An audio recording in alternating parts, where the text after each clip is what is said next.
Okay. ఈరోజు ఉదయకాలం లేచినప్పుడు వాక్యం నేను కొంచెం కొన్ని విషయాల గురించి ఆలోచన చేస్తూ ఏమవుతుందో అని కంగారు పడుతున్నాను. అయితే దేవుని వాగ్దానం ఎట్లా ఉంటుందో చూడండి ఒకసారి.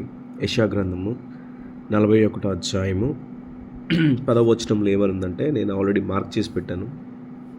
నీవు నా దాసుడవనియు నేను నిన్ను ఉపేక్షింపక ఏర్పరచుకొంటిననియు నేను నీతో చెప్పియున్నాను. నీకు తోడై ఉన్నాను, భయపడకము. నేను నీ దేవుడనై ఉన్నాను, దిగులు పడకము.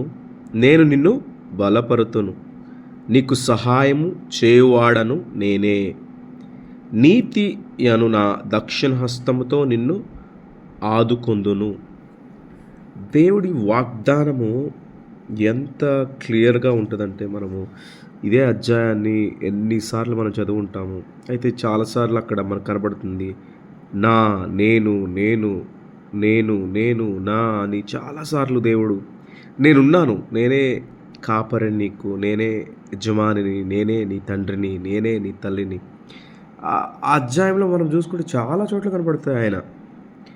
మనకి ఎవరైనా తోడు ఉంటారు ఈ లోకంలో, నా పిల్లలు, నా తల్లిదండ్రులు, నా బంధుమిత్రులు, నా బలగం అనుకుంటాం. కానీ ఎవరు మనల్ని అపాయంలో విడిచిపెట్టి వెళ్ళిపోయేవాళ్ళే, స్వార్థప్రియులే వాళ్ళంతా.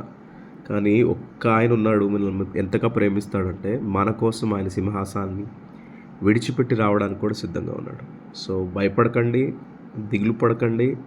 ఆయన మీకు తోడై ఉన్నాడు, మిమ్మల్ని బలపరుస్తాడు, మీకు సహాయం చేస్తాడు. నీతి అను ఆయన దక్షిణ హస్తంతో మనందరినీ ఆదుకుంటాడు. ఈ వాక్యం దేవుడు మన వినికిడిలో దీవించును కాక. ఆమేన్.